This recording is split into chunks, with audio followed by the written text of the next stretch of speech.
All right. Hi, everybody. My name is Melanie Potyondy, and I am a school psychologist in Fort Collins in my 15th year in the career, and I'm a member of the Poudre Education Association.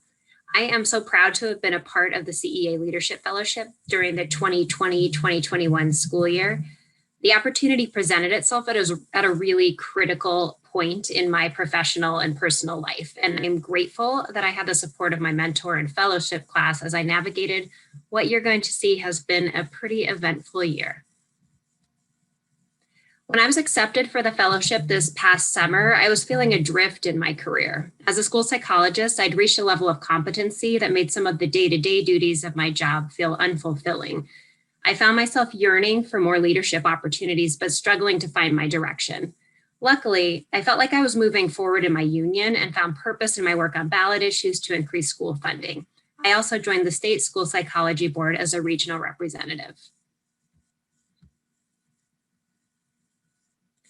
Through these tasks, I realized that my background as a school psychologist had prepared me to advocate for candidates, social justice actions, and legislation that better the lives of kids and families.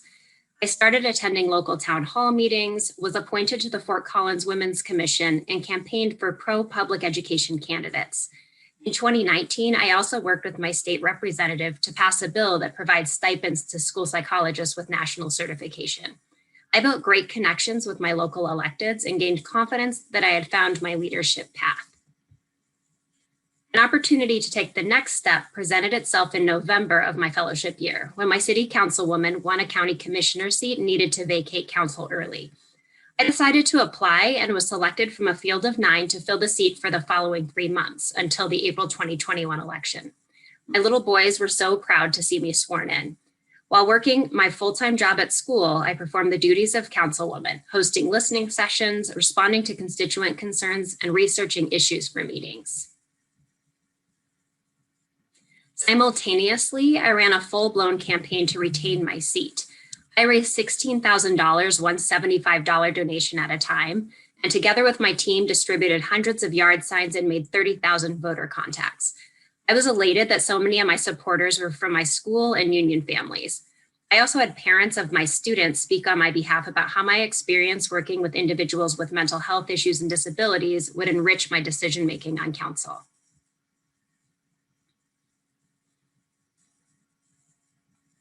Election night was April 6th of 2021. My race should have been a slam dunk. I was the top fundraiser, performed well in forums, had a stellar roster of endorsers, and was the incumbent.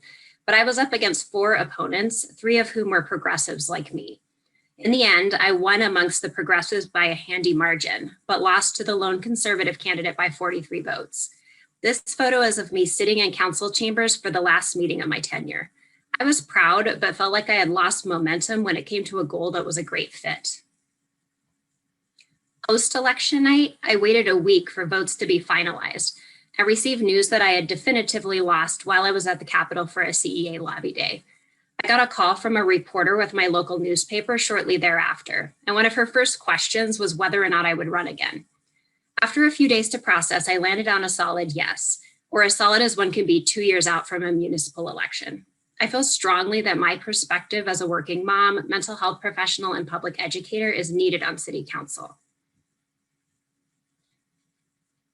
So I have officially filed my paperwork to be a candidate in 2023. In the meantime, I volunteered with a city organization to get a ranked choice voting initiative on Fort Collins' November 2022 ballot. Ranked choice voting is the perfect solution to races like mine. It allows an unlimited number of candidates to run for office, but ensures that a race's winner has majority acceptance in their assigned district. This photo is of me testifying online about a state-level ranked choice voting bill at the Capitol in April. And here are some snippets of other ways I've jumped back into the leadership pond. I've continued to be in touch with my connections in city government. I recently attended a rally for the PRO Act, which is pro-union legislation, with my association president. I've attended a lobby day and will continue to be down at the Capitol every chance I get. And I'm continuing on with my state school psychology board. I'm also reconnecting with being an active association member, which I had to shift to the back burner for the last few months due to my campaign.